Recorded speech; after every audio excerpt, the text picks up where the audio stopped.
এই ফেসিবাদ মুক্ত বাংলাদেশ গড়ার পরবর্তীতে আমাদের সবার একটা অ্যাসপাইরেশন তৈরি হয়েছে সারা দেশের মানুষের আপামর ছাত্র জনতার। সেই প্রত্যাশার আলোকে আমাদের রাজনৈতিক বন্দোবস্তগুলো হওয়া উচিত। আমাদের শহীদরা কেন জীবন দিয়েছে? তাদের মূল উদ্দেশ্য ছিল একটা ফেসিবাদ মুক্ত বাংলাদেশ গঠন করা, যেখানে কোনো ধরনের বৈষম্য থাকবে না, যেখানে কোনো ধরনের অর্থনৈতিক শোষণ থাকবে না, রাজনৈতিক নিপীড়ন থাকবে না, সাংস্কৃতিক গোলামি থাকবে না, প্রত্যেকের অধিকার ফিরে পাবে। তো আমাদের এই রাজনীতিটা যেন এই বিষয়গুলোকে সামনে রেখে হয়। আমরা যদি আবার আগের অবস্থায় ফিরে যাই, আমাদের যদি টার্গেট থাকে না আমি ক্ষমতার চর্চা করব, অবারিত ক্ষমতা প্র্যাকটিস করব, কাউকে বঞ্চিত করব, আমি আমার পেশি শক্তি প্রদর্শন করব, এই ধরনের যদি আমাদের পারপাস থাকে তাহলে এই তো অভ্যুত্থানের দরকার ছিল না, এই বিপ্লবের দরকার ছিল না। আমাদের শহীদরা কেন জীবন দিয়েছে? তাদের মূল উদ্দেশ্য ছিল একটা ফেসিবাদ মুক্ত বাংলাদেশ গঠন করা, যেখানে কোনো ধরনের বৈষম্য থাকবে না, যেখানে কোনো ধরনের অর্থনৈতিক শোষণ থাকবে না, রাজনৈতিক নিপীড়ন থাকবে না, সাংস্কৃতিক গোলামি থাকবে না, প্রত্যেকের অধিকার ফিরে পাবে। তো আমাদের এই রাজনীতিটা যেন এই বিষয়গুলোকে সামনে রেখে হয়। আমরা যদি আবার আগের অবস্থায় ফিরে যাই, আমাদের যদি টার্গেট থাকে না আমি ক্ষমতার চর্চা করব, অবারিত ক্ষমতা প্র্যাকটিস করব, কাউকে বঞ্চিত করব, আমি আমার পেশি শক্তি প্রদর্শন করব, এই ধরনের যদি আমাদের পারপাস থাকে তাহলে এই তো অভ্যুত্থানের দরকার ছিল না, এই বিপ্লবের দরকার ছিল না। সুতরাং আমি আমার সবাইকে অনুরোধ করবো, এদেশের আপামর ছাত্র জনতা, আমাদের সকলের প্রত্যাশা, সকল রাজনৈতিক সংগঠন সবার কাছে আমরা নতুনভাবে আমাদেরকে রিফর্ম করি। রাষ্ট্রের সংস্কারের পাশাপাশি আমাদের প্রত্যেকের রিফর্ম হওয়া উচিত। আমাদের রাজনীতি হওয়া উচিত দেশের স্বাধীনতা সার্বভৌমত্বকে অখণ্ড রাখার স্বার্থে। আমরা একটা কনসেনসাস করতে পারি। আমাদের মূল যে বিষয়গুলো আছে সেই মূল বিষয়গুলোকে সামনে রেখে, যেমন হচ্ছে আমাদের দেশের ফরেন পলিসি কি হবে সে প্রশ্নে আমরা সবাই এক থাকতে পারি। এভাবে হচ্ছে দেশের মৌলিক বিষয়গুলোকে সামনে রেখে একটা কনসেনসাসের ভিত্তিতে আমাদের রাজনীতিগুলো হওয়া উচিত। তো এই জায়গায় আমরা আশা করব দেশের সকল ক্রিয়াশীল ছাত্র সংগঠন এবং রাজনৈতিক সংগঠনগুলো তারা এক জায়গায় আসবে এবং এক জায়গায় হয়ে কমন গোল নিয়ে তারা একসাথে কাজ করে আমাদের এই দেশটাকে বিনির্মাণ করবে। 24-এর ছাত্র জনতার অভ্যুত্থান, এটা ছিল এই দেশের আপামর ছাত্র জনতার একটা স্বতঃস্ফূর্ত বিস্ফোরণ।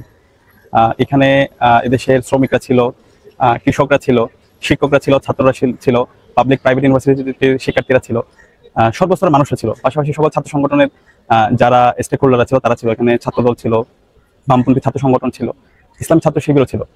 আর 5 জুন থেকে আপনারা জানেন এই আন্দোলনটা শুরু হয়। 5 জুন থেকে 36 জুলাই পর্যন্ত পলিসি মেকিং এবং মাঠ পর্যায়ের আন্দোলন, এই দুটার সাথে ইসলাম ছাত্র শিবির, ঢাকা বিশ্ববিদ্যালয়ের দায়িত্বশীল জনশক্তি সহ সারা দেশের জনশক্তিরা এখানে সম্পৃক্ত ছিল।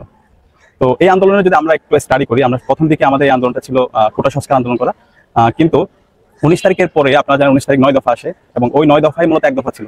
তো এর মাধ্যমে মূলত হচ্ছে ফেসিবাদ বিরোধী আন্দোলনে এটা রূপ নেয়। আর এই আন্দোলনটা শুধুমাত্র 36 দিনের যদি আন্দোলন হিসেবে আমরা ক্যালকুলেট করে ওঠে না, গত 16 বছর ধরে আপনারা জানেন দেশে ফেসিবাদী শাসন ব্যবস্থা বিরাজমান ছিল। দীর্ঘদিন ধরে আমরা লড়াই করছি এবং ইসলামী ছাত্র শিবির সবচেয়ে জুলুমের শিকার ছিল। গত 16 বছরে ইসলামী ছাত্র শিবিরের যদি কাউকে কোনো ক্যাম্পাসে পাওয়া গেলে তাকে নির্মমভাবে নির্যাতন করা হয়েছে, নির্যাতন করে তাকে থানায় দেওয়া হয়েছে, থানায় দেওয়ার পর তারা মামলা দেওয়া হয়েছে।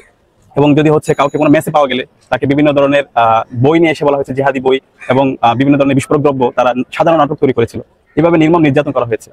তো এর প্রেক্ষিতে ইসলামী ছাত্র শিবির সবচেয়ে জুলুমের শিকার ছিল এবং এই আন্দোলনে ইসলামী ছাত্র শিবির সকল ছাত্র সংগঠন সমন্বয়ক এবং এদেশের আপামর ছাত্র জনতাকে সাথে নিয়ে মাঠ পর্যায়ে এবং পলিসি মেকিং দুটাতে গুরুত্বপূর্ণ রোল প্লে করে। এবং এই আন্দোলনের একদম 5 জনের পর থেকে আপনারা যদি জানেন আমরা চেষ্টা করেছি সবাইকে সম্পৃক্ত করার জন্য ওই ধরনের কর্মসূচি দেওয়া। আন্দোলনের যেই ভাষাগুলো ছিল এটা সার্বজনীন ছিল, সবাই যেন অন করতে পারে। যেমন এইখানে হরতাল, অবরোধ এগুলোর প্রতি মানুষের একটা বিতৃষ্ণা তৈরি হয়ে গেছে। তো এই কারণে এখানে নামগুলো দেওয়া হয়েছে বাংলা ব্লকের শাটডাউন, এরপর হচ্ছে আমরা প্রথমে রাষ্ট্রপতি বরাবর স্মারকলিপি দেওয়া। এবং আন্দোলনের সবচেয়ে গুরুত্বপূর্ণ মোমেন্ট ছিল যখন হাসিনা এই আন্দোলন যারা পরিচালনা করছে তাদেরকে বলছে রাজাকারের নাতিপতি। তো তখন এই ঢাকা বিশ্ববিদ্যালয় আপনারা দেখতে পেয়েছেন একটা বিস্ফোরণ হয়েছে, তুমি কি আমি কি রাজাকার রাজাকার, এই স্লোগানে মুখরিত ছিল। এবং এর প্রেক্ষিতে সন্ত্রাসী সংগঠন ছাত্রলীগ 15 জুলাই ঢাকা বিশ্ববিদ্যালয়ে আমাদের ছাত্রীবন্ধীর উপর এবং ছাত্রদের উপর নেককারজনক হামলা চালায়। তো এর প্রেক্ষিতে একটা বিস্ফোরণ হয় 16 জুলাই শহীদ মিনারে এবং প্রত্যেকটা ক্যাম্পাসে আমাদের প্রত্যেকটা হল থেকে সন্ত্রাসী ছাত্রলীগকে বের করে দেওয়া হয়। এবং এরপরে আমাদের সারা দেশে 6 জন ভাই শহীদ হয়, শহীদ আবু সাইদ শহীদ হয়। এবং এই শাহাদাতের মাধ্যমে আমরা সিদ্ধান্ত নিয়ে আমরা পিছনে ফিরে যাবো না, আমাদের আন্দোলনটা কোটার মধ্যে সীমাবদ্ধ থাকবে না। আমাদের এই আন্দোলন ফেসিবাদ মুক্ত বাংলাদেশ গড়ার আগ পর্যন্ত আমরা চালিয়ে যাবো, যতক্ষণ পর্যন্ত আমাদের জীবন থাকবে। এভাবে আমরা হচ্ছে এরপরের দিন আমাদের গাইবানা জানা ছিল এবং আমাদের ক্যাম্পাসে ভ্যাকেন্সি করে দেওয়া হয়। তখন আমরা সিদ্ধান্ত নিলাম এই আন্দোলনটাকে আমরা সারা দেশে আরো ভালোভাবে আমরা ছড়িয়ে দেবো। তো এর প্রেক্ষিতে আমরা মিটিং করি প্রাইভেট ইউনিভার্সিটির সাথে এবং সারা দেশে। তো এরপরের দিন আমরা দেখতে পেয়েছি 18 জুলাই প্রাইভেট ইউনিভার্সিটির ভাইরা ইস্পাত পাথর হয়ে পুরো ক্যাম্পাসে, প্রত্যেকটা ক্যাম্পাসে তারা দাঁড়িয়ে যায় এবং তারা শাহাদাতের নজরানা পেশ করে। এবং এর মাধ্যমে আমরা আমাদের যে 9 দফায় আপনারা যদি স্টাডি করেন, 9 দফার প্রথম দফায় ছিল হাসিনাকে ছাত্র হত্যা দায় নিয়ে তাকে ক্ষমা চাইতে হবে, এখানে মূলত এক দফা ছিল। এইভাবে পরবর্তীতে হচ্ছে যে আমাদের কর্মসূচিগুলো ছিল রিমেম্বারিং আওয়ার হিরোজ, এরপর মার্চ ফর জাস্টিস, তারপর চোখে এবং মুখে লাল কাপড় বেঁধে প্রতিবাদ জানানো। প্রত্যেকটা কর্মসূচিতে এই দেশের আপামর ছাত্র জনতা স্বতঃস্ফূর্তভাবে অংশগ্রহণ করে। এবং এর প্রেক্ষিতে পরবর্তীতে আমাদের 3 তারিখ আমরা এক দফার ঘোষণা দিই এবং 5 তারিখ এদেশে আমাদের মার্চ টু ঢাকা কর্মসূচির মাধ্যমে আমরা সবাই গণভবনকে রওনা দিই এবং এই ছাত্র জনতার যে বিস্ফোরণে ভয় পেয়ে ফ্যাসিস্ট হাসিনা সে পালিয়ে যায় এবং এর মাধ্যমে আমরা ফথায় গণভবন পাই এবং ফ্যাসিবাদ মুক্ত বাংলাদেশ পাই। তো এই মূলত আন্দোলনটা এখানে মানে সম্ভব হয়েছে। এখানে আমরা প্রত্যেকের পরিচয় ভুলে গিয়ে কমন গোল নিয়ে সবাই এক জায়গায় এসে মিলিত হয়েছে। আমাদের মূল পারপাস ছিল আমরা ফ্যাসিবাদ মুক্ত বাংলাদেশ গঠন করবো। তো এটার উপর এখন আমাদের টিকে থাকা হচ্ছে আমাদের মূল কাজ। আমরা যে উদ্দেশ্যে এই আন্দোলনে সম্পৃক্ত হয়েছে, এভাবে যদি আমরা সবসময় আমাদের মধ্যে এই স্পিডটা থাকে, তাহলে আমরা আমাদের এই বাংলাদেশটাকে আমরা নতুনভাবে বিনির্মাণ করতে পারবো। আবার যদি এই ফ্যাসিবাদ মুক্ত বাংলাদেশ যদি আমাদের প্রত্যেকের স্বার্থ তৈরি হয়, প্রত্যেকে যদি বিভিন্ন ধরনের চাওয়া পাওয়া তৈরি হয়, তখন আমাদের মধ্যে ফ্র্যাকশন তৈরি হবে, বিভাজন তৈরি হবে। এটা কারোর জন্য মঙ্গল না এবং এটা আমাদের শহীদের স্পিডের বিরোধী। দেখেন, এই ফ্যাসিবাদ মুক্ত বাংলাদেশ গড়ার পরবর্তীতে আমাদের সবার একটা অ্যাসপাইরেশন তৈরি হয়েছে, সারা দেশের মানুষের, আপামর ছাত্র জনতার। সেই প্রত্যাশার আলোকে আমাদের রাজনৈতিক বন্দোবস্তগুলো হওয়া উচিত। আমাদের শহীদরা কেন জীবন দিয়েছে? তাদের মূল উদ্দেশ্য ছিল একটা ফ্যাসিবাদ মুক্ত বাংলাদেশ গঠন করা, যেখানে কোনো ধরনের বৈষম্য থাকবে না, যেখানে কোনো ধরনের অর্থনৈতিক শোষণ থাকবে না, রাজনৈতিক নিপীড়ন থাকবে না, সাংস্কৃতিক গোলামি থাকবে না, প্রত্যেকের অধিকার ফিরে পাবে। তো আমাদের এই রাজনীতিটা যেন এই বিষয়গুলোকে সামনে রেখে হয়। আমরা যদি আবার আগের অবস্থায় ফিরে যাই, আমাদের যদি টার্গেট থাকে না আমি ক্ষমতার চর্চা করবো, অবারিত ক্ষমতা প্র্যাকটিস করবো, কাউকে বঞ্চিত করবো, আমি আমার পেশি শক্তি প্রদর্শন করবো, এই ধরনের যদি আমাদের পারপাস থাকে, তাহলে এই তো অভ্যুত্থানের দরকার ছিল না, এই বিপ্লবের দরকার ছিল না। সুতরাং আমি আমার সবাইকে অনুরোধ করবো, এদেশের আপামর ছাত্র জনতা, আমাদের সকলের প্রত্যাশা, সকল রাজনৈতিক সংগঠন সবার কাছে, আমরা নতুনভাবে আমাদেরকে রিফর্ম করি। রাষ্ট্রের সংস্কারের পাশাপাশি আমাদের প্রত্যেকের রিফর্ম হওয়া উচিত। আমাদের রাজনীতি হওয়া উচিত দেশের স্বাধীনতা সার্বভৌমত্বকে অখণ্ড রাখার স্বার্থে। আমরা একটা কনসেনসাস করতে পারি। আমাদের মূল যে বিষয়গুলো আছে সেই মূল বিষয়গুলোকে সামনে রেখে, যেমন আমাদের দেশের ফরেন পলিসি কি হবে, সে প্রশ্নে আমরা সবাই এক থাকতে পারি। এভাবে দেশের মৌলিক বিষয়গুলোকে সামনে রেখে একটা কনসেনসাসের ভিত্তিতে আমাদের রাজনীতিগুলো হওয়া উচিত। তো এই জায়গায় আমরা আশা করব দেশের সকল ক্রিয়াশীল ছাত্র সংগঠন এবং রাজনৈতিক সংগঠনগুলো তারা এক জায়গায় আসবে এবং এক জায়গায় হয়ে কমন গোল নিয়ে তারা একসাথে কাজ করে আমাদের এই দেশটাকে বিনির্মাণ করবে। 24-এর ছাত্র জনতার অভ্যুত্থান পরবর্তী আমাদের ছাত্র রাজনীতিতে আমূল পরিবর্তন দরকার। সেই জায়গা থেকে ইসলামী ছাত্র শিবির আমরা ইতিমধ্যে ছাত্র রাজনীতির রূপরেখা নিয়ে কথা বলেছি। আমরা চাই ছাত্র রাজনীতি হবে মার্কেট প্লেস অফ আইডিয়া।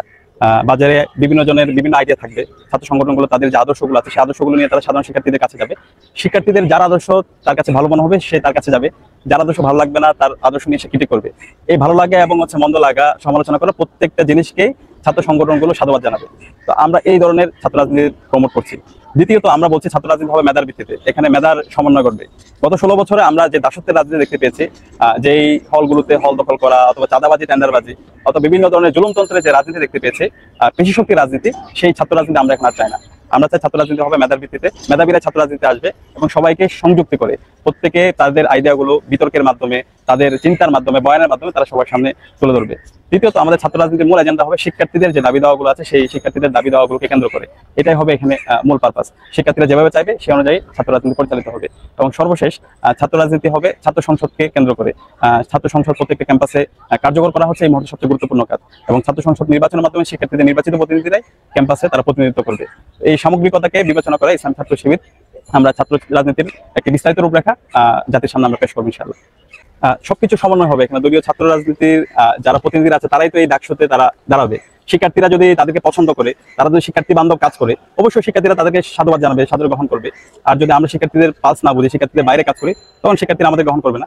এটা একটার সাথে একটা প্যারালালি কাজ করবে, একটা ব্রিজ হিসাবে কাজ করবে। তো আমরা এই জায়গায় ইসলাম ছাত্র শিবির জায়গা থেকে আমরা চেষ্টা করছি শিক্ষার্থীদের পাশে থাকার জন্য, শিক্ষার্থীদের যে দাবি দাওয়াগুলো আছে সেই দাবি দাওয়ার আলোকে আমাদের রাজনীতির বন্দোবস্ত করতে। দলীয় ছাত্র রাজনীতির যে আমরা নেগেটিভিটি আমাদের মাথায় আছে, গত 16 বছর আমরা যা দেখেছি, একটা মাদা সংগঠনের পেটো বাহিনী হিসেবে ব্যবহৃত হওয়া, এটা আমরা কেউ এখন চাচ্ছি না। ইসলাম ছাত্র শিবির এটা কখনো ছিল না। ইসলাম ছাত্র শিবিরের আপনারা যদি গঠনতন্ত্র দেখেন, ছাত্র শিবির সম্পূর্ণ ইন্ডিপেন্ডেন্টলি এবং অটোনোমাসলি তার কাজ করে থাকে। শিবিরের নেতা কে হবে এটা কোনো মাদা সংগঠন কেউ ডিসাইড করে দেয় না। শিবিরের যারা সদস্যরা আছে তারাই নির্বাচন করে থাকে শিবিরের নেতা কে হবে। সুতরাং এখানে মাদা সংগঠনের সন্তুষ্টি অথবা তাদের কাছাকাছি যাওয়ার এখানে কোনো কিছু আমাদের নাই। তো এখানে আমাদের মূল টার্গেটটা হচ্ছে শিক্ষার্থীদের কাছাকাছি যাওয়া, শিক্ষার্থীদের দাবি দাওয়াগুলো পূরণ করা।